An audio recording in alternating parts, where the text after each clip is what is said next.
Alors, bonsoir tout le monde. Bienvenue à cette réunion ordinaire et publique du Conseil municipal en ce 25 novembre.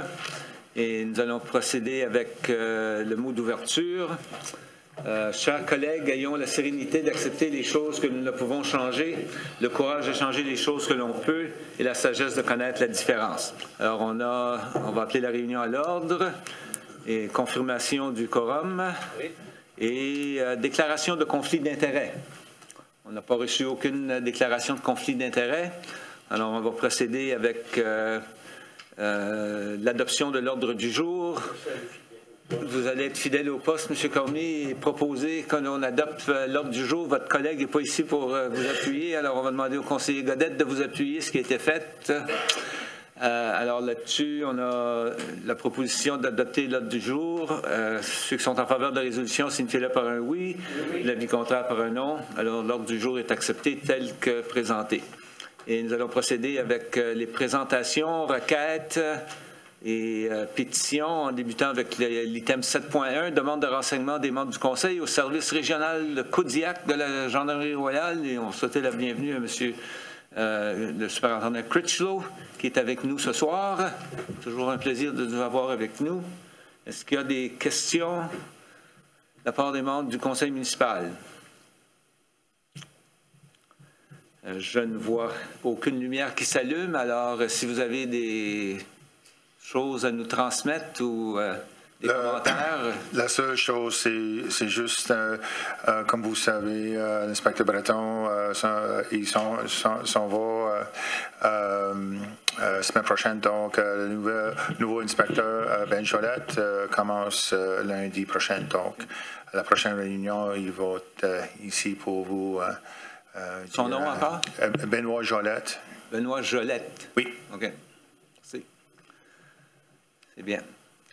C'est tout. C'est noté, c'est tout? Oui. Alors, merci beaucoup. Comme toujours, si vous êtes bienvenus à rester, mais on comprendra si vous devez laisser. Merci beaucoup. Alors, on va passer à l'item 7.2, présentation. Le CHAC du parc Rotary Saint-Anselme. Et nous avons M. Jean-Michel Thériault et Jonathan Friolet qui sont avec nous ici ce soir.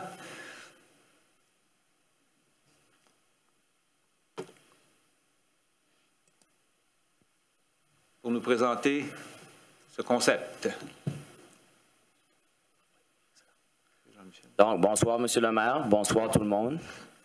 Donc, je suis ici ce soir pour vous faire la présentation d'un projet hivernal ici à la ville de Dieppe. On va procéder au visionnement de la présentation et par la suite, si vous avez des questions, vous serez les bienvenus.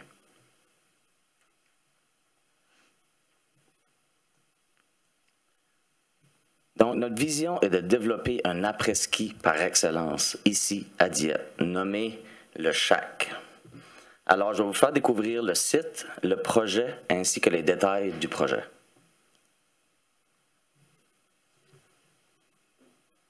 Donc, tout d'abord, j'aimerais vous nous présenter mon partenaire de projet, Jean-Michel Thériault, et moi-même, Jonathan Friolet. Jean-Michel à l'extérieur pour le travail, donc il n'était pas disponible pour ce soir. Nous, moi et Jean-Michel, on est deux chums, on est résidents de Dieppe. On est établi ici avec nos petites familles et on est très actifs dans diverses activités et événements sociaux offerts par la ville. On a deux petits garçons de la même âge, donc on connaît tout ce qui est arena, parc, terrain de soccer, piscine, tout ça, toutes ces belles activités. Donc, on est pas mal occupés. Jean-Michel, pour sa part, il est ingénieur professionnel, employé par la compagnie Salesforce à titre de vendeur technique. Pour ma part, je suis en affaires, étant maintenant propriétaire de mon entreprise depuis plus de 5 ans.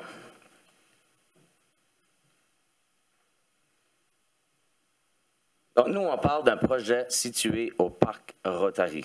Plus précisément, ici, on voit la zone en rouge.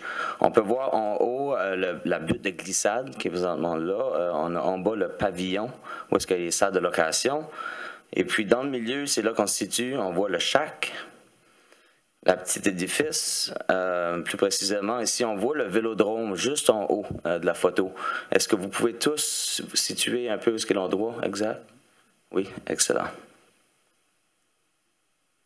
Donc, ceci est présentement la façade de l'édifice en question. Ce n'est pas très attrayant à l'œil, mais c'est visible à tous. Aussitôt qu'on rentre sur le site du Parc Rotary, on le voit à la gauche, et puis c'est visible des sentiers et puis de la butte de glissade. Donc, grâce à une entente avec le centre de cyclisme, on a une autre vision pour cet édifice. Donc ici, les couleurs et design sont seulement un titre d'exemple. Okay? Donc nous, ce qu'on veut faire, c'est de revamper l'extérieur ainsi que l'intérieur pour que le centre ait un look chalet, ski lodge, mais qui ne ressort pas nécessairement des autres édifices avoisinants de la ville qui est existant, comme qu'on peut voir. Sur les côtés, on voit des toits verts, là, donc c'est en bois, c'est beau. Donc on aimerait vraiment à l'œil que ça fit. La décoration aura un cachet hivernal chaleureux avec des accents de bois. On veut vraiment quelque chose de cosy. Et pour la part du centre de cyclisme, ils sont très heureux de pouvoir profiter des améliorations à leur édifice durant leur saison de vélo ainsi que le restant de l'année. Donc ici, semblable à la photo de droite, on parle d'une vision avec terrasse extérieure, avec des bancs, avec une vue directement sur la butte de glissade où il y a beaucoup de familles et d'enfants qui passent du temps en hiver. C'est près des pistes de ski et de randonnée. On ne le voit pas sur la photo, mais on aimerait ajouter sur le côté nord de l'édifice une grosse fenêtre, une bay window. Ça a déjà été en discussion. Puis ça permettrait de voir justement la butte de glissade de l'intérieur pour les parents ou autres. Donc, le projet proposé. Donc, nous, on vous propose un lodge après-ski avec comptoir, collation, deli bar et divers produits disponibles. On pourrait aussi appeler ça un lodge après raquette, après patin, après glissade. Il y a beaucoup d'activités qui se passent au Parc Rotary durant l'hiver. Il y aura un lounge intérieur avec un foyer et ainsi une terrasse extérieure avec un fire pit. Un peu semblable, je m'excuse, un peu semblable à la photo de droite. On aimerait aussi développer différentes activités familiales extérieures dans les mois d'hiver. Donc c'est quelque chose qu'on va discuter plus tard, je vais vous montrer.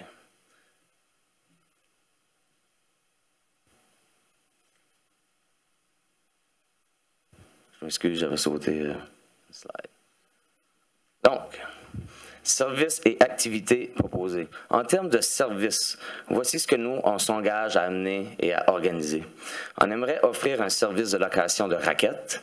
Ça, c'est quelque chose qui est venu souvent sur le sujet de la part de différentes personnes qu'on a jasé avec. C'est quelque chose qu'on aimerait d'essayer de faire fonctionner. Il y aura une station à l'intérieur. Lorsque tu vas entrer, il y aura une station avec un rack style chauffant pour pouvoir mettre les mitaines, pouvoir mettre les bottes dans les temps plus froids, dans les temps plus 30 de l'hiver.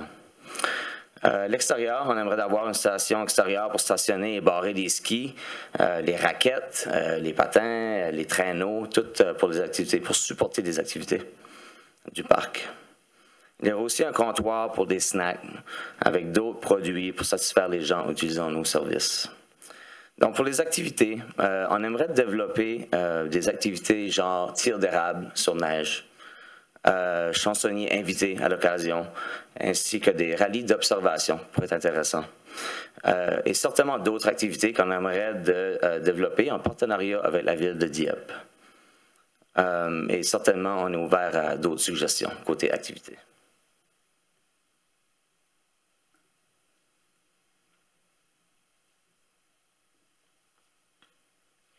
Donc, nous-mêmes, dans nos produits proposés, on veut vraiment créer un endroit chaleureux pour relaxer, se réchauffer tout en socialisant. On aimerait que les gens peuvent prolonger leur expérience au parc Rotary au lieu de retourner à la maison lorsqu'ils ont froid, et en fait aux mains, aux pieds. Ils sont fatigués, ils ont entendu pour leurs enfants qui glissent dans le parking pendant 1 heure, 2 heures, ou qu'ils ont simplement faim ou soif. Donc, nous autres, on veut offrir ça autour d'un bon chocolat chaud, d'un café. Il y aura un comptoir délit aussi, qui est sandwich préparé à l'avance, des collations énergétiques, style des noix, des trail mix, des bars et des gels énergiques pour les sportifs. On aimerait aussi avoir une section accessoires, par exemple de la cire pour les skieurs, des hot paws pour réchauffer dans les mois d'hiver, plus froid, dans les journées plus froides, baume à lèvres, des crèmes pour le froid, des petites choses comme ça. Toutes des petits détails qui pourraient augmenter le bien-être des utilisateurs du parc. C'est ça notre but avec tout ça. Ainsi que aussi de la bière en fût. On aimerait réserver une petite section seulement pour les réservoirs, les brasseurs locaux, avec vin et potentiellement boissons à la crème en style Baileys.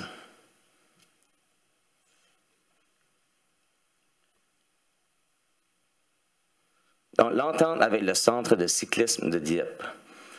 Nous avons déjà rencontré le comité du centre de cyclisme.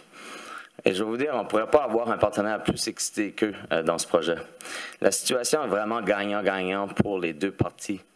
Ils n'ont pas nécessairement le roulement ou les fonds nécessaires pour apporter des améliorations ou rénovations à leur édifice. Donc, on parle d'une entente de location de 5 ans en saison d'hiver, soit de novembre, décembre jusqu'à avril à peu près. Aussi, on a discuté d'un partenariat avec le centre de cyclistes pour les supporter. Donc, on peut croire qu'ils perdent leur édifice pour les mois d'hiver, mais durant leur réunion de conseil ou leur activité de fat bike, on va les supporter. Ils auront accès à leur édifice, puis on sera là pour eux autres, pour l'ouvrir, puis qu'ils pourront faire leur réunion comme ils font habituellement. Aussi, j'aimerais mentionner que nous avons 2 lettres d'appui jusqu'à date dans ce projet, soit du centre de cyclisme de Dieppe, ainsi que du club de ski de fond de Dieppe. C'est 2 organismes qui utilisent les installations à l'occasion durant les mois d'hiver pour leurs réunions, pour leurs activités. Donc, on veut les supporter, eux autres nous supportent aussi. Donc, pour la fin, nous, ce soir, ce qu'on demande est l'accord de la ville de Dieppe afin d'utiliser le bâtiment qui est sur le terrain de la ville. Ça appartient au centre de cyclisme, mais c'est sur le terrain de la ville de Dieppe. Et ainsi de procéder avec le projet tel que présenté.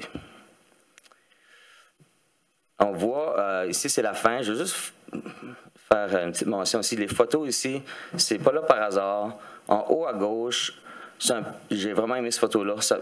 Je voyais comme si on fait une activité de tir d'érable, où est-ce que tu vois des gens en raquettes, il y a des skis qui est juste là, beaucoup de gens, c'est des événements rassembleurs qu'on veut présenter. À droite, en haut, on n'aura peut-être pas le luxe de faire un beau foyer comme ça, mais c'est un peu ça que je disais tantôt, côté bois, côté cosy, des sofas si on a la place, on aimerait ça. C'est un peu ça qu'on essaie de présenter. En bas, à gauche, le rack que je disais tantôt pour les skis, les planches à neige, les raquettes, toutes ces choses-là. Puis en bas, à droite, donc ça, c'est des activités déjà existantes au Parc Rotary, qui est les traîneaux à cheval l'hiver. Donc, ça complète ma présentation. Si vous avez des questions. Merci. Question de la part des membres du Conseil.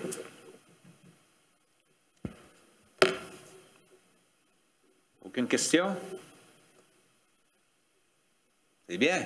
Merci beaucoup. Merci pour l'opportunité. Puis, il y aura des suivis qui seront faits avec le personnel et puis on verra où ça nous mène. Excellent. Je vous remercie beaucoup. Bonne soirée.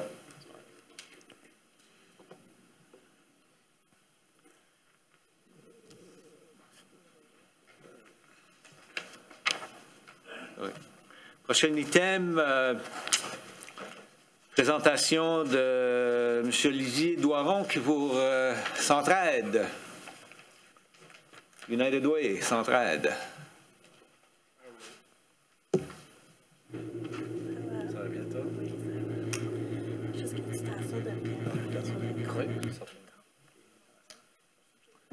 On a aussi notre représentante du personnel qui s'occupe de la campagne. Qui est avec nous. Annick, excuse-moi. Une fraction de seconde, j'allais oublier ton nom. Bonsoir. Bonsoir.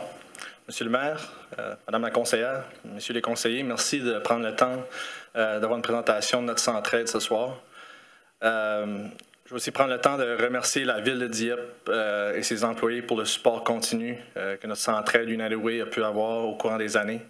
J'aimerais prendre justement noter que l'an dernier, la Ville de Dieppe a terminé sa campagne avec près de 14 500 $. Il a terminé pour la première fois dans le top 10 du palmarès public de nos campagnes avec la 10e position. Donc c'est un bel accomplissement et vraiment vient aider la communauté dans laquelle on vit tous les jours. Donc, comme M. le maire l'a mentionné, mon nom c'est Olivier Doiron. Je suis le gestionnaire de campagne de Centraide ici à Grand Moncton, sud-est Nouveau-Brunswick, depuis le mois de février. J'ai occupé divers postes avant, mais j'ai toujours été connecté avec la campagne Centraide en étant un donateur moi-même. Mais je vous dirais que depuis le mois de février, j'ai beaucoup appris plus sur qu'est-ce que l'organisme fait dans notre région.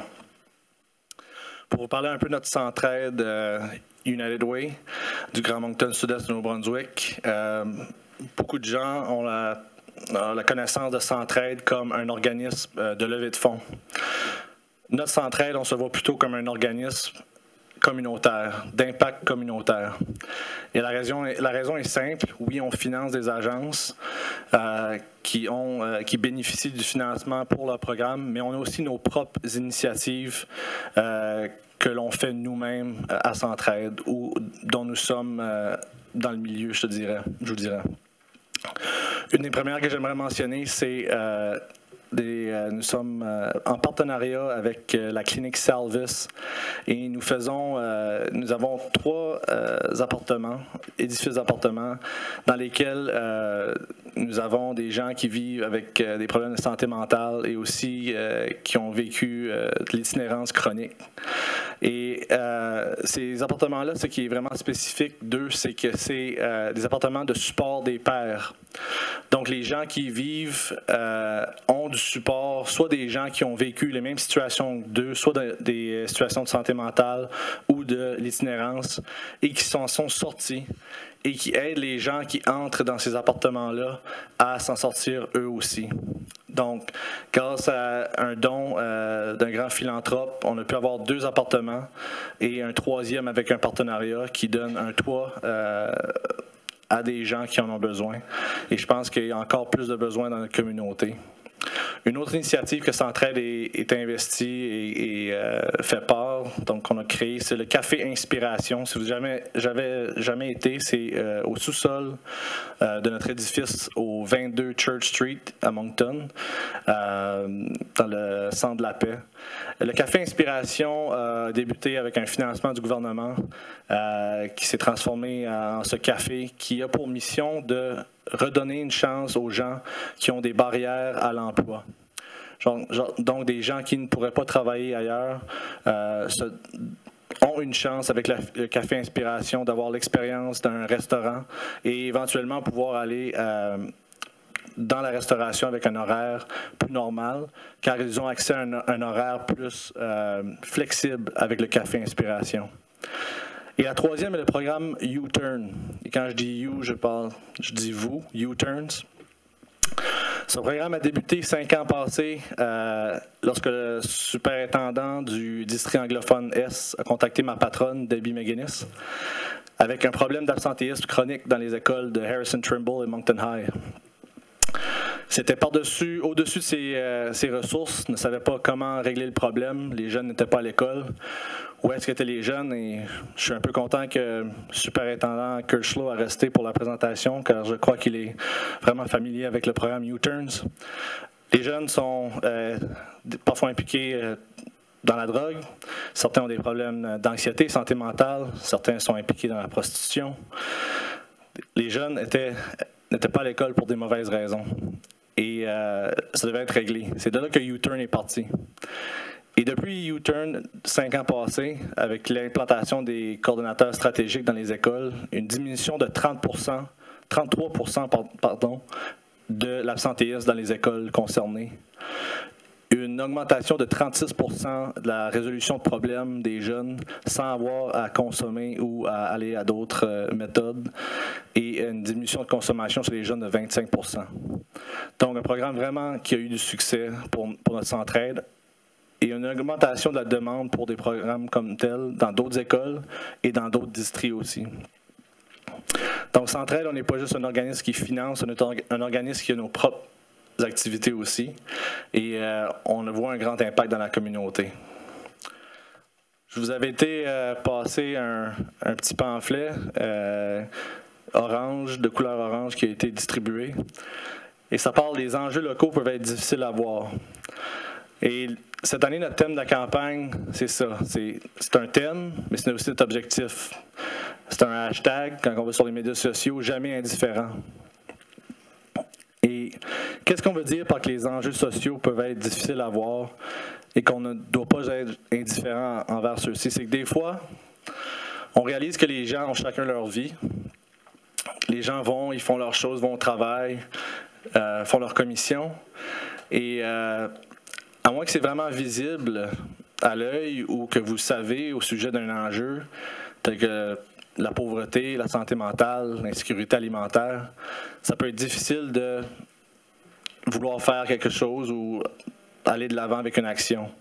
Notre but comme Centraide, c'est de mettre ces enjeux-là de l'avant pour que les gens sachent que dans notre région, les gens sont dans le besoin de plus en plus. Vous voyez quelques statistiques qui sont partagées. 1 sur 10 néo-brunswickois vit dans la pauvreté. De plus de ça, un enfant sur 5 néo-brunswickois vit dans la pauvreté. Dans le Grand Moncton, on décompte environ à chaque soir 200 personnes sans abri. Et deux autres statistiques qui viennent me toucher spécifiquement. 1 sur 3 jeunes néo-brunswickois dit se sentir en besoin de voir quelqu'un pour des problèmes émotionnels ou de santé mentale.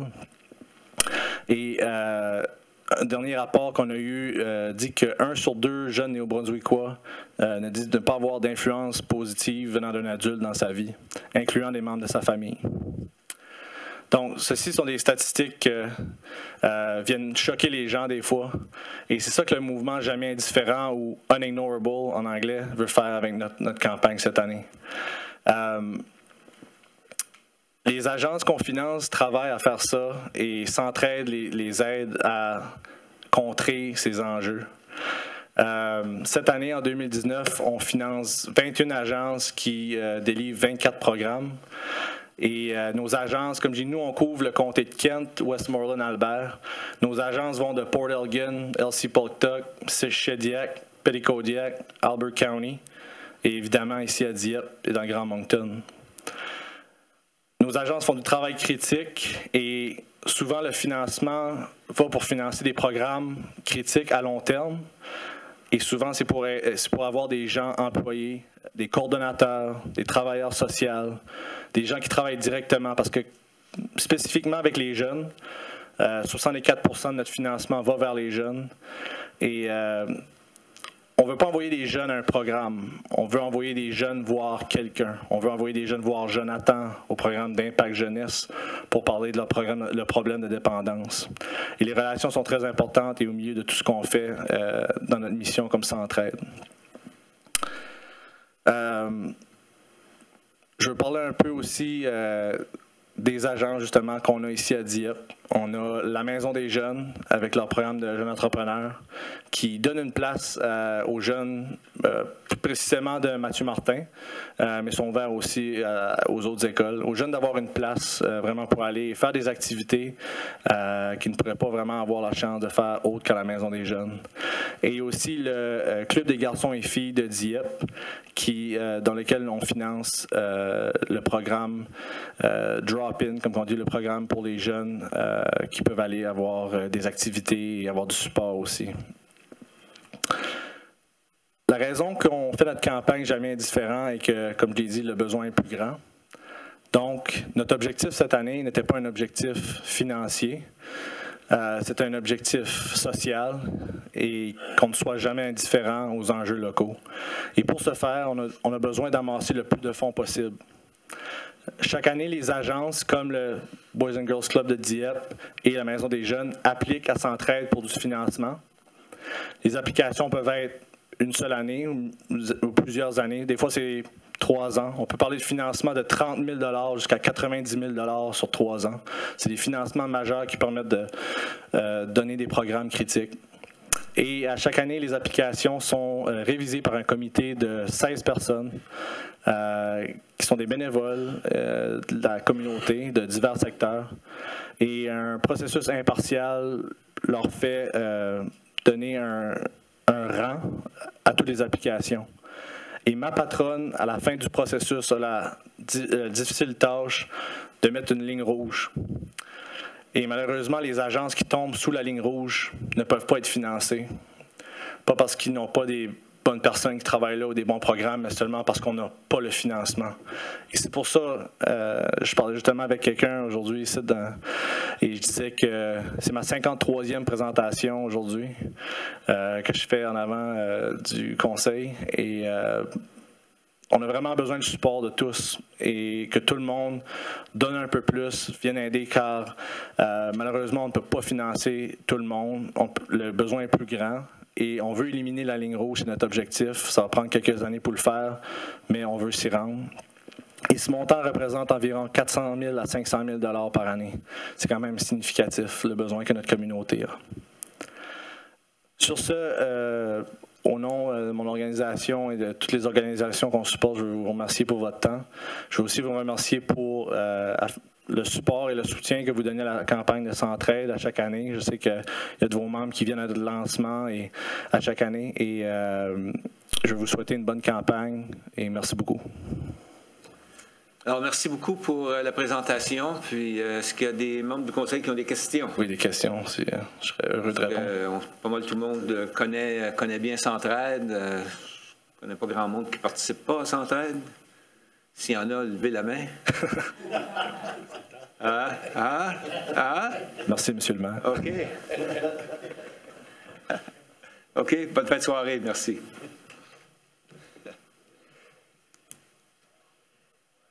Alors, sur ça, on continue avec la présentation. We're going to get a snow job.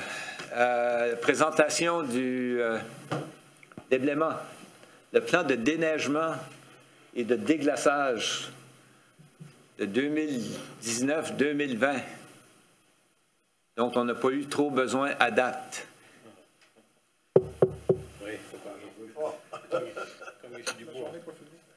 Avec M. Dubé et M. Le Breton. Bonsoir, M. le maire, membre du conseil. Dubé, bonsoir. C'est notre réunion annuelle, notre présentation annuelle. Elle va être en 2 volets. Premier volet avec moi. Moi, je suis surintendant aux travaux publics. Jonathan est surintendant aux installations récréatives. Nous faisons maintenant partie du service des opérations. Comme je l'ai dit tantôt, on a le service des travaux publics et des installations récréatives. Mise en contexte, nous avons 168 km de rues à déneiger, ce qui représente un total de 360 km de voies de roulement. Comme par exemple la Champlain à 4 voies. C'est pour vous donner un aperçu quand on calcule les voies de roulement. La municipalité a 64 km de trottoirs à déneiger, 1480 bonnes fontaines, 32 km de sentiers et 31 stationnements. Le service des travaux publics, notre équipement de déneigement, on a maintenant 5 camions bennes avec lame avant et aile, également affectés à l'épandage de saumure, sel et sable. Nous avons 10 chargeurs, loaders, avec la lame avant et aile, dont 6 municipaux, 2 sont loués et 2 entrepreneurs. Nous avons une pelle rétro-caveuse, un backhoe, je suis obligé de la rechercher, puis 2 souffleuses pour les chargeurs et pour notre dépôt à neige.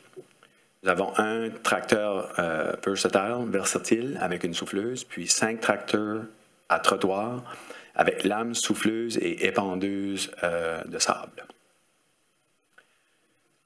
Les classifications des rues, on les réfère priorité 1, priorité 2 et priorité 3. Dans notre jargon, c'est P1, P2, P3. Si jamais vous attendez ça, c'est ça que ça veut dire. Les priorités 1, c'est les grandes artères, comme l'Acadie, Amiraux, Champlain, Paul. Les priorités 2, c'est les collectrices. Celles qui nous amènent aux priorités 1, c'est comme la Bourse centrale, la France. Et nous avons les priorités 3, Muriel, Orléans, Marguerite, c'est des exemples, qui est nos subdivisions. Ça, c'est notre carte qui est cette présentation. Toutes ces cartes-là vont être sur notre site, je pense, demain, sur le site web. PDF, ils sont à grosse résolution, ça fait que si vous allez là, vous pouvez zoomer dessus. Je ne sais pas comment dire ça en français, zoomer, là, mais ouais, l'agrandir. Ça fait que ça vous donne on l'a mis par couleur. Sur les P1 sont comme vert, les P2 sont un petit peu bourgogne, et le reste, c'est les P3. Ça vous donne un aperçu à notre opération de déneigement. Notre intervention initiale, c'est une saumure. On n'est pas une saumure 24 heures avant la chute de neige prévue. C'est composé d'eau, de sel. La saumure aide à prévenir la glace et aussi à réduire l'adhésion de la neige sur l'asphalte. C'est une combinaison de 79% d'eau et 21% de sel. C'est bon jusqu'à -15. L'exemple là-dessus, c'est comme si, mettons, on prend une poêle et on met du PAM dedans, ben, ton œuf ne colle pas. C'est le même principe de mettre ça sur l'asphalte avant que la neige tombe. Ça fait que ça colle moins, plus facile à enlever. Vous pouvez voir, si vous ne savez pas ce que c'est la saumure, des fois on voit notre gros camion passer puis il met comme de l'eau blanche. C'est ça qui est c'est de l'eau salée. Ça, c'est notre diapo la plus importante aussi à aller sur le site web. C'est la durée des opérations de déneigement. Nous autres, on vit avec ça. Vous voyez d'un côté, on a les précipitations en centimètres et de l'autre côté, la durée du temps. Fait que pour toute accumulation de 10 cm et moins, ça nous prend à peu près 1,5 jours, 36 heures à faire le plein déneigement. 20 cm et moins, c'est 2,5 jours. Et 30 cm et moins, c'est 4 jours. Et plus que ça, c'est 4 jours et plus.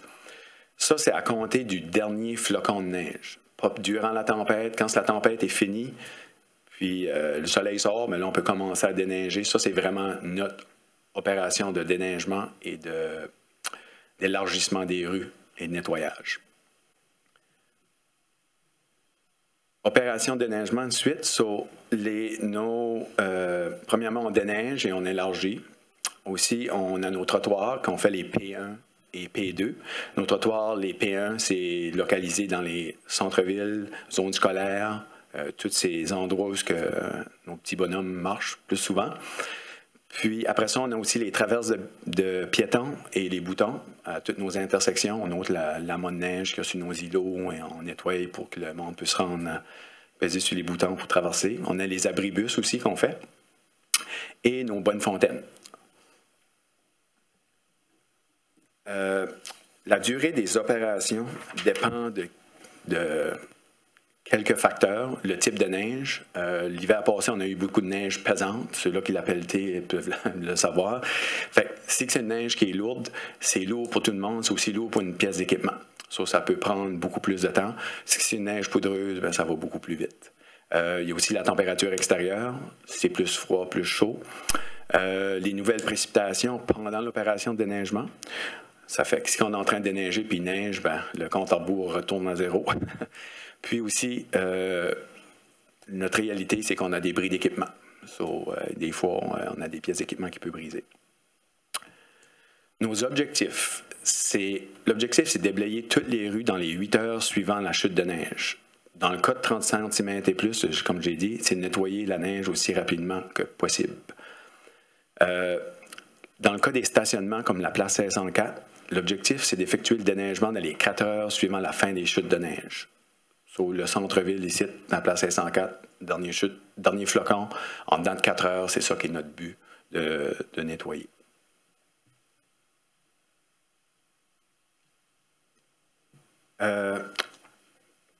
Aussi, enlever et transporter la neige des stationnements de la place 504, les trottoirs bordant les stationnements le long des rues Champlain et Marché dans les 96 heures suivant la tempête. La plupart du temps, c'est le vendredi soir avant que le marché commence, mais si c'est dans le milieu de la semaine, on va le faire quand même et on va le refaire au besoin.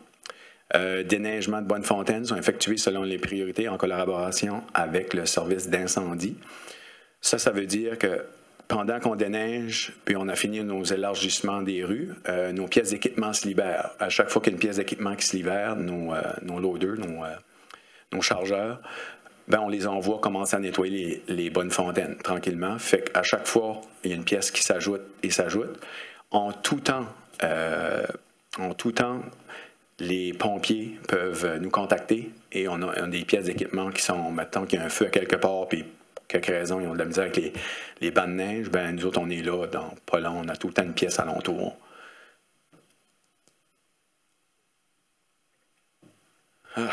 Fameux hot potato topic. Notre cul-de-sac. L'an passé, on a eu un petit peu de misère ou mauvaise communication. Je vais essayer d'être un petit peu plus clair cette année. On a deux genres de cul-de-sac. Les genres traditionnels, qu'on a des maisons, tout est espacé normal. Fait que là, on peut distribuer la neige égale à tous les résidents. Ça, c'est une passe qui distribue la neige à tous les résidents d'une façon le plus équitable possible. C'est quand même un humain qui conduit la pièce d'équipement, on essaie de le mettre plus équitable. Puis aussi, on a 19 cul-de-sac que eux, les entrées de maison, comme des duplex, tout ça, c'est trop proche. Ça fait qu'on peut pas... on fait une pause pour nous donner à tout le monde, puis après ça, on les pile au centre. Cette année que j'ai faite, on l'a ajouté sur le site web, vraiment pour que le monde sache. Les cul-de-sac, je vais les nommer, c'est pas par ordre de priorité. On a la Marceau, la Dany, Poitou, Chianti, Chablis, Cabernet, Sierra, Conservation, Oulahen, la Nugent, Célestin, Sapin, Frêne, Danube, Twig. Les 4 dernières, c'est l'Albany, Évangéline, Vézina et Bayview. Eux autres, c'est un petit peu différent, c'est qu'on ne les pile pas au centre, on va les piler d'un coin ou d'un côté parce qu'il n'y a vraiment pas d'espace assez dans le rond-point pour mettre la neige au centre. Fait qu'on se trouve un côté entre deux driveways, puis on pile la neige là. Tous ces cul-de-sac-là qui sont sur la liste, la neige est transportée. OK. Je ne l'ai pas pogné, là, mais c'est all right.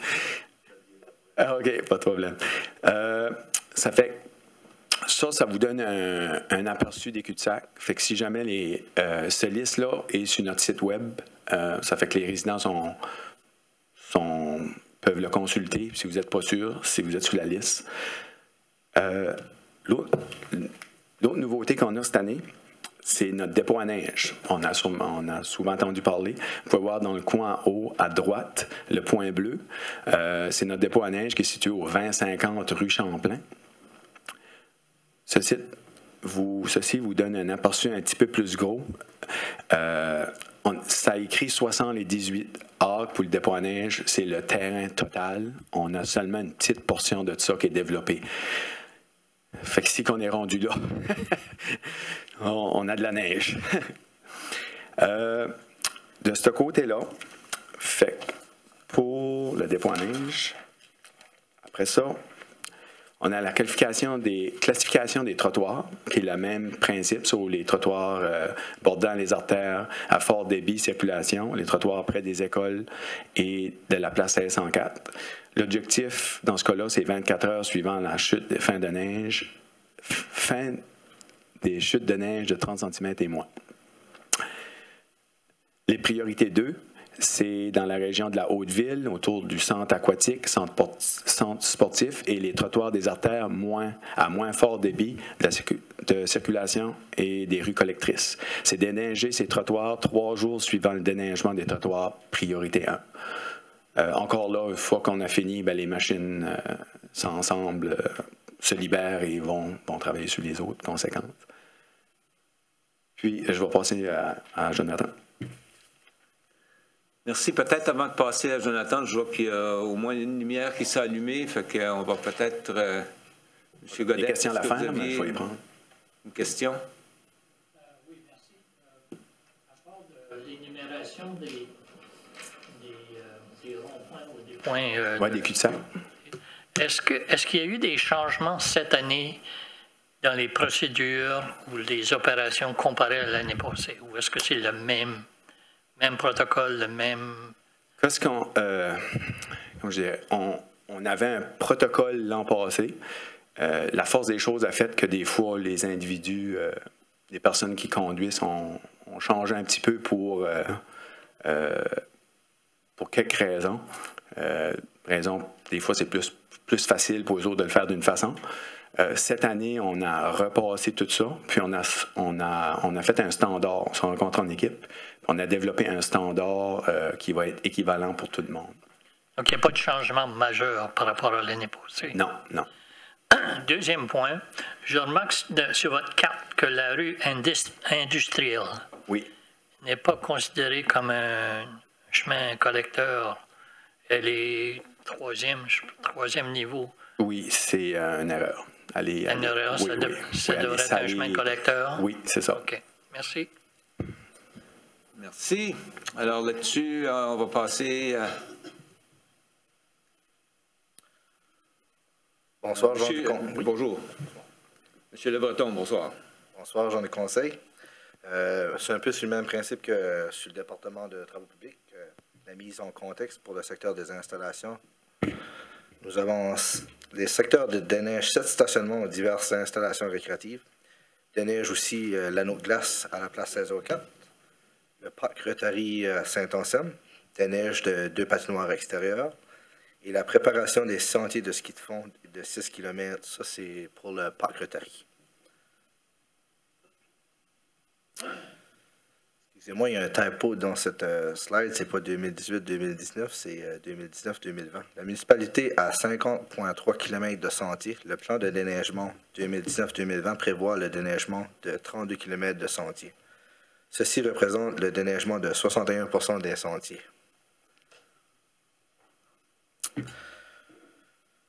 Nous avons 2 tracteurs de sentier avec lame, souffleuse et épandeur de sel. Un tracteur versatile avec souffleuse. C'est pas un versatile, c'est un tracteur avec souffleuse et lame. 2 camions avec lame et un camion épandeur de sel ou sable. 2 motoneiges et un VTT pour les sentiers de ski de fond. Un peu sur le même genre que le département de travaux publics, nous avons priorité 1. Les sentiers P1 seront déneigés dans les 24 heures suivant une tempête. Sentiers dans les régions des écoles et autres endroits très achalandés.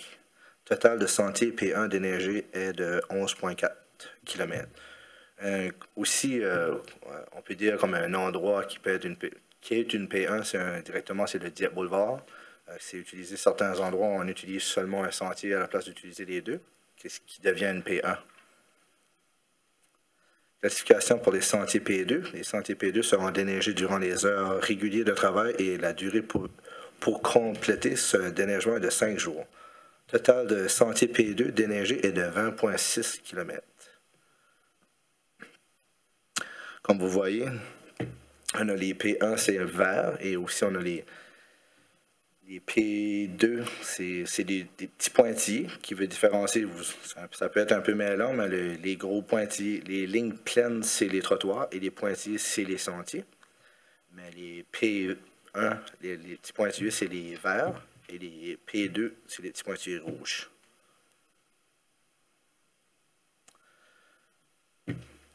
C'est déjà fini pour mon secteur. Est-ce que vous avez des questions? Ça a été plus vite à déneiger ton bout que celui-là. Ouais, je pas des beaux commentaires comme Éric. Oui, c'est ça. Et puis, évidemment, on finit avec une demande pour nos citoyens. Oui. Notre chère demande d'adopter, on a un programme d'adopter une bonne fontaine. Qu'est-ce que ça veut dire? C'est que si que vous décidez, vous pouvez aller sur notre site web, appliquer pour pour adopter la bonne fontaine. Ça veut dire que vous la nettoyez après chaque tempête de neige. Si jamais vous n'êtes pas là pour des raisons, nous autres, quand on passe, on fait le déneigement, on va la nettoyer. C'est pas un problème. Rien que pour... tout le monde était dans les chiffres la semaine passée. Là, on a 1% de nos bonnes fontaines qui sont adoptées. On a un problème d'adoption. On n'ira pas à d'adoption. OK. Aussi, on avait ajouté quelques petits dessins là, pour faciliter le travail de nos équipes de déneigement. On demande de ne pas stationner durant la nuit sur nos rues. Souvent, on arrive, puis notre équipement, il y a quelques véhicules de stationnés sur la rue et les towings ne sont pas tout le temps disponibles. On ne gêne pas pour les tower, mais des fois, ils ne sont juste pas disponibles, puis il faut retourner. Aussi, pas déposer la neige provenant d'une entrée privée sur une rue ou un trottoir municipal, ainsi qu'on devrait ajouter aussi qu'une bonne fontaine, parce qu'il y a beaucoup de monde qui savent qu'on déneige des bonnes fontaines, ceux qui garochent la neige dessus. C'est pas le fun quand c'est fait après qu'on a nettoyé. Pas stationner dans votre entrée privée de façon à gêner le passage d'un équipement de déneigement. Des fois, on voit l'entrée de maison et le trottoir. Des fois, il y a souvent des bumpers de char ou le char au complet qui sort. Là, ça fait que c'est dangereux pour nos gars et le véhicule. Éviter de faire patiner les pneus aux intersections. Quand ça fait, ça compacte la neige et ça devient de plus en plus glissant. Placer les ordures à un endroit où il ne requiert pas de gêner les opérations de déneigement. Si des fois, on est appelé à aller ramasser les poubelles qui sont un petit peu haut dans le banc de neige, là, mais s'il vous plaît, comme s'il y a une tempête, informez-vous pour les poubelles. Aussi, nettoyer les puisards adjacents à votre propriété. Des fois, on a des puisards quelques côtés de notre entrée. Nettoyer, ça ôte la mode glace. Déposer la neige en aval, côté droit, lorsque vous faites face à la rue. Ça fait que votre neige ne reviendra pas à vous. Elle va passer aux voisins. Puis, c'est ça que j'avais. Si vous avez des questions. Question de la part des membres du Conseil, M. Brideau. Merci, M. le maire. Je vais revenir sur l'histoire, c'est pas une histoire, c'est votre présentation, sur le stationnement des rues le soir. Je l'ai remarqué dans plusieurs années passées, plusieurs hivers passés, la même chose se produit. Il y a des tempêtes qui commencent dans le milieu de l'après-midi, il y a des gens qui sont stationnés déjà sur le bord de la rue. Et puis je sais que, bon, pendant l'hiver, c'est à partir de 12 heures, il n'est pas permis de stationner, mais par politesse, ce que je demande aux gens quand il y a des tempêtes, parce que nos employés, ils commencent à nettoyer les rues plus tôt. Mais si tu as des autos à 8 h, 9 h le soir qui sont stationnés au bord de la rue, les gars sont obligés de contourner ces autos-là, ça laisse des bancs de neige, puis ça rend le nettoyage de la rue plus difficile, plus compliqué. Alors, moi, c'est une question de politesse que pendant l'hiver, c'est que si on stationne une voiture plus tôt dans la soirée, qu'il y a de la neige ou qu'il y a de tempête, ben, c'est pas d'attendre à minuit de déménager l'auto. Je pense qu'il faudrait peut-être penser de le déménager plus tôt pour laisser chance à nos employés de faire leur travail. Merci. Merci, M. Brideau. Est-ce qu'il y a d'autres questions ou commentaires? Sinon, ben, merci beaucoup, M. Dubé, M. Le Breton, pour votre excellente présentation. On souhaite qu'il y ait le moins de neige possible. Mais on sait qu'on est équipé pour. C'est bien. Alors, sans plus tarder, on va passer maintenant aux questions du public. Aucune question de notre vaste public encore une fois ce soir. Alors là-dessus, on va passer à l'adoption du procès verbal de la réunion ordinaire du Conseil du 12 novembre. Proposition par le conseiller Brideau, appuyé par le conseiller Cormier sur la question. Aucune question. Alors, ceux qui sont en faveur de la résolution signifient-le par un oui. L'avis contraire par un non. Alors, le procès verbal du 12 novembre est accepté tel que présenté. Motion, mémorandum, nomination. Je vois qu'il y a une série de nominations. Je pense que par les titres comme tels, on va procéder une en arrière de l'autre. S'il y a quelqu'un qui veut bien faire ça pour moi, Monsieur Thibodeau. Alors, 10.1.1, Centre des arts et de la culture de Dieppe. Merci, M. le maire. Que le Conseil nomme Paulette Léonard à titre de représentante de Dieppe, nommée par le maire au Conseil d'administration du Centre des arts et de la culture de Dieppe, pour un autre mandat se terminant le 31 décembre 2020. Je le propose, M. le maire. Proposé par M. Thibodeau, appuyé par Mme Leboutillier sur la question. Aucune question. Alors, ceux qui sont en faveur de la résolution, signifiez-le par un oui. L'avis contraire par un non. La résolution est adoptée telle que présentée. Comité consultatif en matière d'urbanisme, M. Thibodeau. Merci, M. le maire. Que le Conseil nomme les personnes suivantes au comité consultatif en matière d'urbanisme pour un autre mandat se terminant le 31 décembre 2022. Jeanne Farah, Corinne Godbout, Claudette Leblanc. Je le propose, M. le maire. Alors, proposé par le conseiller Thibodeau, appuyé par le conseiller Brideau sur la question. Aucune question. Ceux qui sont en faveur de la résolution signifient par un oui. L'avis contraire par un non. La résolution est adoptée telle que présentée. 10.1.3, échec au crime. M. Thibodeau, votre micro est ouvert. Que le Conseil nomme Yvon Comeau à titre de représentant de Dieppe au Conseil d'administration d'échec au crime du Nouveau-Brunswick pour un autre mandat se terminant le 31 décembre 2021. Je le propose, M. le maire. Proposé par le conseiller Thibodeau, appuyé par le conseiller Alain sur la question. Aucune question. Ceux qui sont en faveur de la résolution signifient par un oui. L'avis contraire par un non. La résolution est adoptée telle que présentée. Numéro 10.14, Théâtre Capitole. Que le Conseil nomme Nicole Gautreau à titre de représentante de Dieppe au Conseil d'administration du Théâtre Capitole pour un autre mandat se terminant le 31 décembre 2022. Je le propose, M. le maire. Proposé par le conseiller Thibodeau, appuyé par le conseiller Brideau. Ceux qui sont en faveur de la résolution, question, aucune question. Ceux qui sont en faveur de la résolution, signifiez-le par un oui. Oui. L'avis contraire par un non. La résolution est adoptée telle que présentée. Merci. Maintenant, pour 10.2, performance organisationnelle, M. Melançon. Merci, M. le maire. Bonsoir. Alors, ça allait bien, sans que je prenne le micro, alors on peut peut-être continuer. Alors ici, vous avez devant vous, depuis la dernière année, on passe à travers la révision de notre plan stratégique. Alors ici, vous êtes demandé d'adopter la vision, la mission, les valeurs, les enjeux et les stratégies de notre plan stratégique de 2020 à 2024.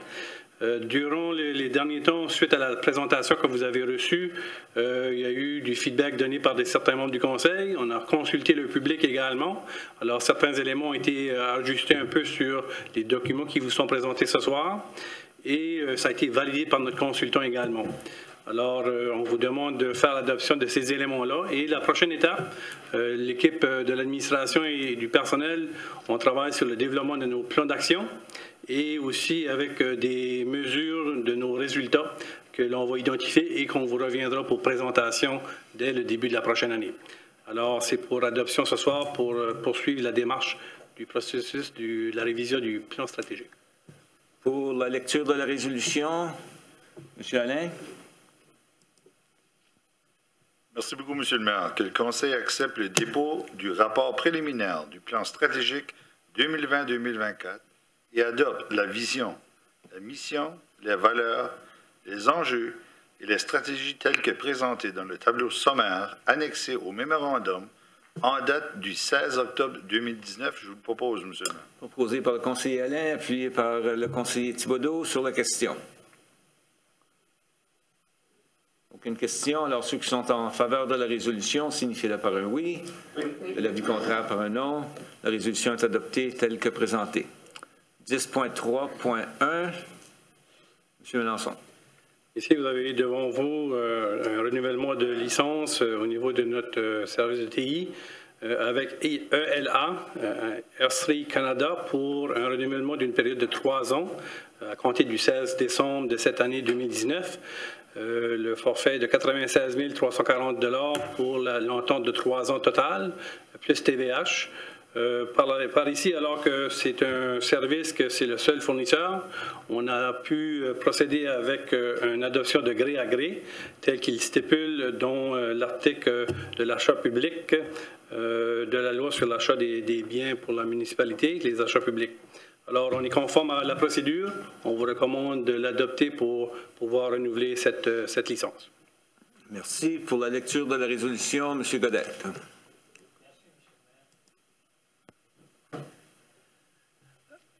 Que le Conseil renouvelle de gré à gré l'accord de licence d'entreprise ELA avec Estrie Canada pour une période de 3 ans débutant le 16 décembre 2019 au prix forfaitaire de 96 340 $ plus TVH. Aussi, le Conseil autorise, en plus que les dépenses de la première, deuxième et troisième année se chiffrent à 31 550 $, 32 110 $ et 32 680 $ plus TVH respectivement, soit prélevés à 83 % sur le compte numéro 1-2-20-21-2245, budget de fonctionnement général, soutien technique et maintenance logicielle. À 12 % sur le compte numéro 2-2-90-21-2245, budget de fonctionnement d'eau, soutien technique et de maintenance logicielle, et à 5 % du compte numéro 2-2-95-21-2245, budget de fonctionnement d'égout, soutien technique et maintenance logicielle. Je fais la proposition. Proposé par le conseiller Thibodeau, appuyé par le conseiller Cormier sur la question. Proposé par le conseiller Godette. Excusez-moi. Proposé par le conseiller Godette, appuyé par le conseiller Cormier. Et voilà. Sur la question. Aucune question? Alors, ceux qui sont en faveur de la résolution, signifiez-le par un oui. Du contraire, par un non. La résolution est adoptée telle que présentée. Et ça nous amène à la fin de la réunion, mais avec, comme toujours, aucun arrêté municipal dans ce cas-ci. Avis de motion. Aucun avis de motion. Demande de renseignement et annonce des membres du Conseil. Et je crois qu'on continue avec le conseiller Godette. J'ai rien ce soir. Merci, M. le maire. Merci, M. Cormier.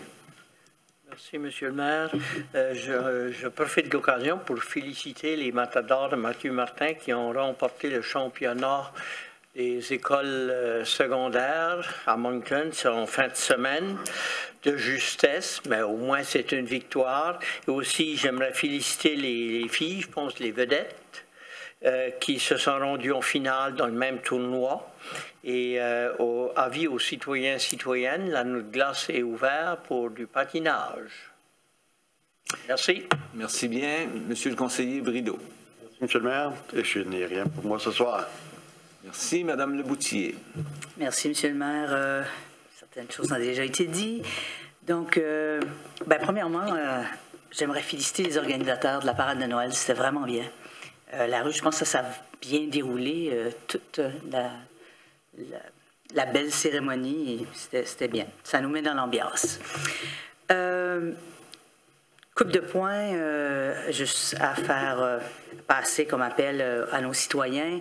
J'aimerais féliciter Jasmine Leblanc, c'est une résidente de Dieppe, même pas présentement parce qu'elle est à Ottawa. Jasmine est... je pense que c'est sa 4e année consécutive. Elle est sur l'équipe Canada de ringuette. Elles vont participer au championnat mondial la semaine prochaine. Ainsi que Brittany Snowden, certains d'entre vous n'en parlez. Brittany est capitaine de l'équipe Junior Canada qui va participer aussi à ce championnat-là. C'est quelque chose. On en avait un autre, mais malheureusement, elle s'est blessée à la dernière minute et elle ne pourra pas participer. J'aimerais aussi une activité très, très importante qui aura lieu. J'aimerais aviser les gens, l'Arbre de l'Espoir ce vendredi au Collège communautaire. Venez participer, bon donateur, c'est certainement pour des bonnes causes. On a M. le maire, notre propre maire, qui participe et qui va se faire couper les cheveux bientôt. Vous aurez une grosse surprise dans 2 semaines. On a hâte de voir ça. Merci, c'est tout. Bonne journée. Merci, M. Thibodeau. Rien pour moi, M. le maire. Rien du tout. M. Alain. Merci beaucoup, M. le maire. Je veux aussi féliciter les gens qui font la Coupe de l'Espoir. Je veux les féliciter pour leur courage. J'ai une liste de noms, puis je vais les nommer. Il y a certains individus ici, c'est des bons amis, puis il y a des DPA aussi. Julie Whaling, Denis Lausier, Sébastien Dupuis, David Savoie, Martin Letulippe, Jean Brousseau, Lynn Haché-Leblanc, Pascal Paulin, Denis Abud, Thomas Raffi, Bertrand Haché, Brian Galland, Roddy Awad, Diane Carey et non le moine, M. le maire. Puis je vous félicite, M. le maire, pour vos efforts. Vous êtes juste au milieu tout de suite, puis on va hausser ça au courant de la semaine. Puis je trouve que c'est vraiment une belle initiative de la Fondation Georges Dumont. Aussi, cette semaine ici, au Centre des Arts et de la Culture, jeudi le 28, il y a une réception de bienfaisance, un Rôti Rose de Bernard Lord, pour la Société de la retraite. Donc, je crois que c'est à guichet complet. Il y a peut-être quelques billets toujours des libres, il y a les gens qui veulent donner de l'argent, donc on va certainement se rendre là. Et troisième, non le moindre, c'est dans 2 semaines, on va voter pour un budget. J'ai de maintes discussions avec des Diepois et des Diepoises sur le sujet et j'encourage les gens encore de me donner un coup de fil et d'en parler. Il y a des grosses décisions qui vont se faire dans les prochaines semaines.